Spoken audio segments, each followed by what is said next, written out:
This was the scene at East High School today. A crowd of students gathered on the football field next door, but it had nothing to do with the game.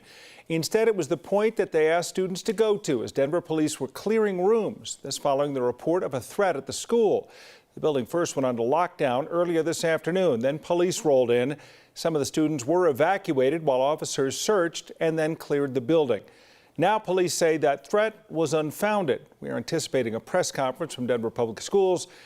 Explanations as far as what did happen today. We'll take you to that press conference live as soon as it gets underway. We have learned new details in the last hour about the condition of a boy injured in a dog attack in Golden. That boy has been released from the hospital and is recovering from his injuries. Yesterday, we learned his 89-year-old grandmother died from her injuries. The dogs were part of their family. Both dogs in the case have been euthanized. At this time, Golden police continue to investigate the attack. We've also learned the names of the 3 people who died over the weekend after a mid-air plane crash in Boulder County. This morning, the Boulder County Coroner's office did identify the victims as Daniel Wilmoth, 22 years old, Samuel Fisher, 23, and Henry Butler, who was 69. The NTSB says a Cessna 172 and a Sonex Xenos were involved in the crash. The NTSB saying there were 2 people on board the Cessna, an instructor and a student, and just 1 person was in the Sonex. Unfortunately, some people who live in that area say they were not all that surprised that the crash did in fact happen there. 9 News reporter Jaleesa Rosari spoke to a neighbor who says they have been sharing their concerns over air traffic for years. Jaleesa? Yeah, the neighbor we spoke to was, of course, heartbroken after he heard the plane go down, but he adds this is why he is part of the group Citizens for Quiet Skies. A big part of their efforts are advocating for noise regulation, but the man I spoke with said it's also a public safety matter. Ed Ruskus lives the street over from where the mid-air collision occurred. He says over the last 5 years, the air traffic on the weekends has been extremely congested. He said he'd often see 10 airplanes in the area at the same time during the weekend, some flying very low. He hopes the FAA officials will start taking their concerns seriously. We got to come together somehow, not just me complaining and them wanting to do their planes. We got to, before something ugly happens or some more people get killed. Now, Ruskus says they have received surveys from the FAA in years past, but nothing has changed. We did reach out to the FAA regarding these concerns.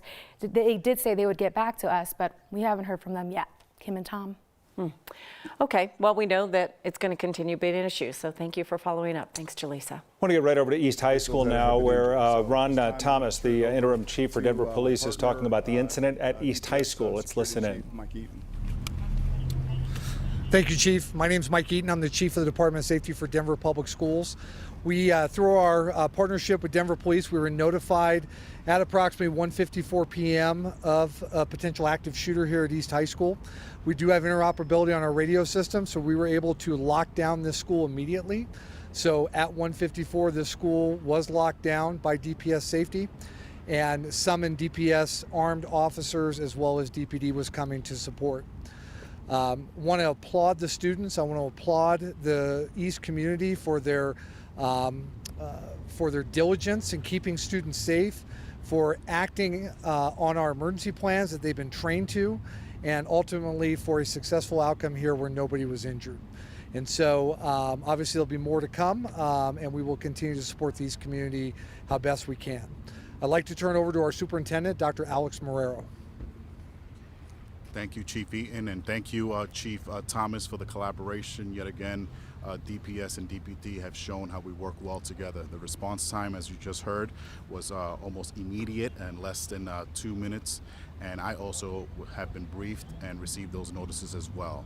One area of improvement that we always can call on when we have situations like this is communication, in particular for those impacted parents. I ask you all, not for forgiveness, but for understanding that we have to secure, make sure that our communication is accurate. So this happened very timely. That's one area in which we'll grow. We've learned from this experience last year when we had another scare. And all I can say is we had our campus last year, which is our largest campus, our largest school this afternoon, and the response time has been incredible. Helps me feel safe and secure, not only as superintendent of schools, but also as a parent. So thank you again for the collaboration, and I'll open it up to questions. talked to some students who said on Friday that there was a drill, and there was some confusion between today and Friday. One's a drill, one real life. Yeah, so to answer your question, every school in Denver Public Schools is required to do a lockdown drill within the first 30 days of each semester. That's also a state law, and regarding emergency drills, they're required of public schools and private schools. We want to train our students to take any type of emergency notification seriously. So when those drills occur, obviously we work with the school to initiate those drills, but students and staff should always take those seriously so that they perform in a real situation like today as they did in the drill. And usually at the end of those drills, we will let them know there was a drill and thank you for participating. But it's to make sure they're prepared for today's like things today. So Mike, was the call legitimate? Was it from a teacher or was that a hoax? That's still under investigation, so we don't believe at this time that the call came from a teacher. We do believe it came from outside of the building, and we're still exploring, exactly the source of that call. You hear reports of similar reported shootings across the country. Do you hear anything about that? Is this an indication of something that's happening all across the country? Yes, I am aware of that. I am aware of the fact that it has happened in other cities across the country, as well as a couple of different schools in the state of Colorado. The arrest right in front of here not too long ago? Yes. So as I mentioned earlier, there was a described suspect by the caller, and we did see someone who very closely matched the description of that caller, and so we did make contact with them, but ultimately they were arrested for an unrelated offense. We're hearing word of 3 separate schools being on lockdown at the same time across the state. Heard any inkling of a connection between this incident and the other? So I think that similar incidents occurred at a couple of different schools within the state, so I think that's the source of the other lockdowns. But any connection, Chief? I mean, is there any we don't know. That's something that we're certainly going to explore, try to match the information that we have relative to our caller, along with the information that we have on the other callers and the other incidents. And then if you are indeed, able to identify that caller, then what? Well, there is certainly a local charge relative to interference with the school, school activities in progress. But there are also some federal charges as well, and we're certainly in connection already with our federal partners to identify an appropriate charge. Well, we're still unclear as to what exactly did happen. Police are trying to figure it out, but it happened just a little over 2 hours ago when that call came in. Mostly what we heard from today involving Denver Public Schools and the Denver Police Department was about the response and the coordination of the response.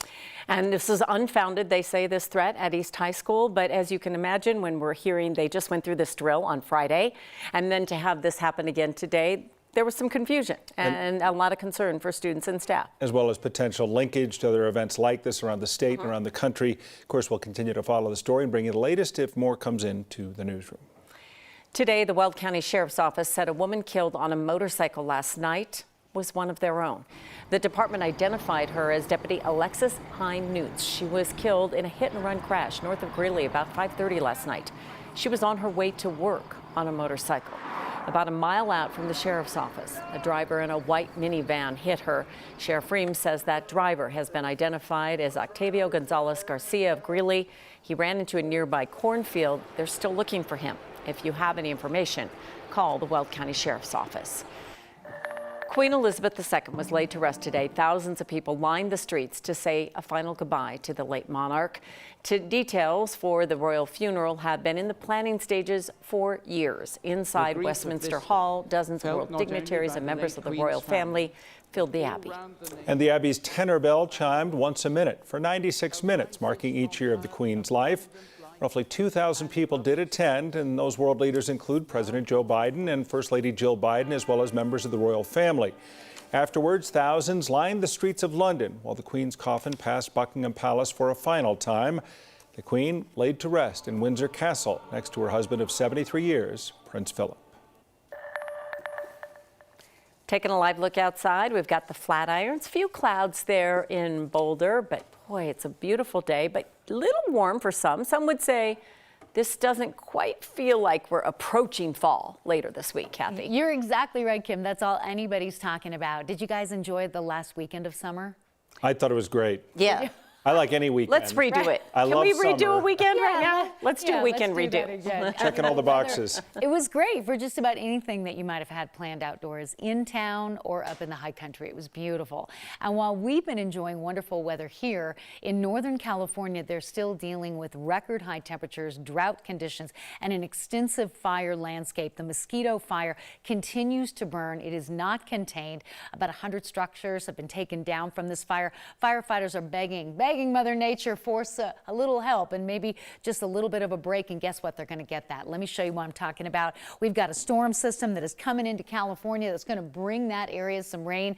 That's the storm that's going to bring Colorado a change in the weather the middle part of the week. But here we are, the last couple days of summer, as Kim mentioned, hot and dry. Those clouds out there offering little relief from the heat. 90s along the Front Range today. Beneficial moisture west of the Continental Divide, where we've seen cooler temperatures.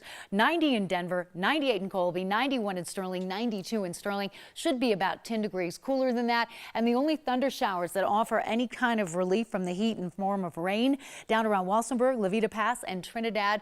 Non-severe storms. And here in Denver, a few high clouds coming in tonight and tomorrow. No real break until Wednesday. So if you're out and about this evening, temperatures near 90 now, sliding into the lower 80s after sunset. And in Maine weather, that's right, summer heat continues for the last few days of the summer season, but cooler weather is coming. A taste of fall, a little rain in the extended forecast, and maybe, you guys, a little mountain snow.